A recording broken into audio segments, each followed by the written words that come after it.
Hello दोस्तों, कैसे हो आप? आई होप आप सब लोग बहुत बढ़िया होगे और ये जानकर और भी ज़्यादा खुश होगे कि कैबिनेट ने the new income tax bill 2025 को इंट्रोड्यूस कर दिया गया है एंड इसको जल्दी ही पार्लियामेंट के सामने पेश कर दिया जाएगा। लेकिन आप लोगों के मन में बहुत ऐसे क्वेश्चन होंगे कि ये बिल हम लोगों के ऊपर कब से एप्लीकेबल होगा और इसमें कौन कौन से मेजर चेंजेस को लाया गया है।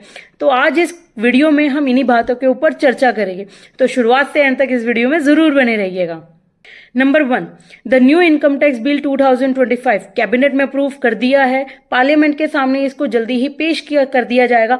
लेकिन आफ्टर ऑल द अप्रूवल्स, जब तक प्रेसिडेंट इसको अप्रूव नहीं करते हैं तब तक ये बिल ही रहेगा and after the president approval इसको एक्ट मान लिया जाएगा और एक्ट मानने के बाद ये हम सब के ऊपर एप्लीकेबल हो जाएगा।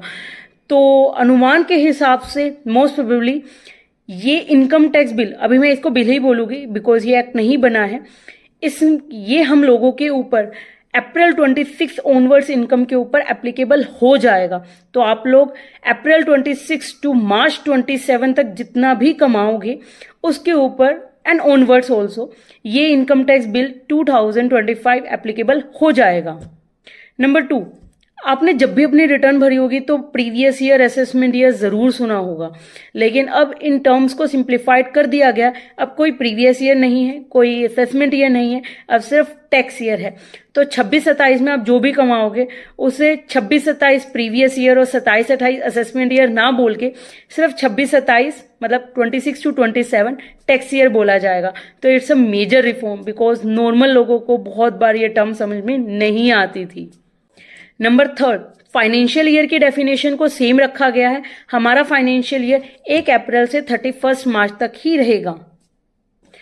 Number 4, the new income tax bill 2025 में total 536 sections, 23 chapters and 16 schedules है और ये 622 पेजेस लॉन्ग है। हालांकि हमारे पुराने द इनकम टैक्स एक्ट 1961 से बहुत छोटा हो गया है ये। नंबर 5, प्रिजम्पटिव टैक्सेशन की लिमिट को भी बढ़ाया गया है। अंडर सेक्शन 44 AD जो कि बिजनेसेस की बात करता है, प्रिजम्पटिव टैक्सेशन की लिमिट को 2 करोड़ से बढ़ाकर 3 करोड़ कर दिया गया है। And for professionals under section 44 ADA ये लिमिट को बढ़ाकर for the gross receipt 50 lakh से बढ़ाकर 75 लाख कर दिया गया। That is increases from 50 lakh to 75 lakh which is also a major reform because tax audit का बर्डन जो है वो कहीं ना कहीं और लोगों को कवर नहीं करेगा। नंबर 6, टैक्स ऑडिट की लिमिट को भी बढ़ाया गया और उसके बाद जो रिटर्न्स फाइल होती थी उसकी डेडलाइन को भी बढ़ाया गया है। तो टैक्स ऑडिट फाइलिंग डेडलाइन जो है वो 30 सितंबर से बढ़ाकर 31 अक्टूबर कर दी गई है एंड इनकम टैक्स फाइलिंग जो कि टैक्स ऑडिट के बाद की जाती थी उसकी लिमिट डेडलाइन 31 अक्टूबर से बढ़ाकर 30 नवंबर कर दी गई है which is also a major reform because deadline का प्रेशर बहुत ज्यादा होता था एंड कहीं ना कहीं ये डेडलाइंस को बढ़ने से एक बहुत मेजर रिलीफ मिला है। सीएस के लिए आप बहुत ज्यादा ऐसे ही न्यूज में आ रहा था कि अब कंपनी सेक्रेटरी और कॉस्ट एंड मैनेजमेंट अकाउंटेंट को भी टैक्स ऑडिट के दायरे में लाया जाएगा और अब ये लोग भी टैक्स ऑडिट को कर पाएंगे। But the new income tax bill 2025 ने टैक्स ऑडिट के लिए सिर्फ सीए को ही रखा है। कोई कंपनी सेक्रेटरी या cost and management accountant are not eligible to conduct the tax audit, तो which is a major reform and which is a major relief for the CA community.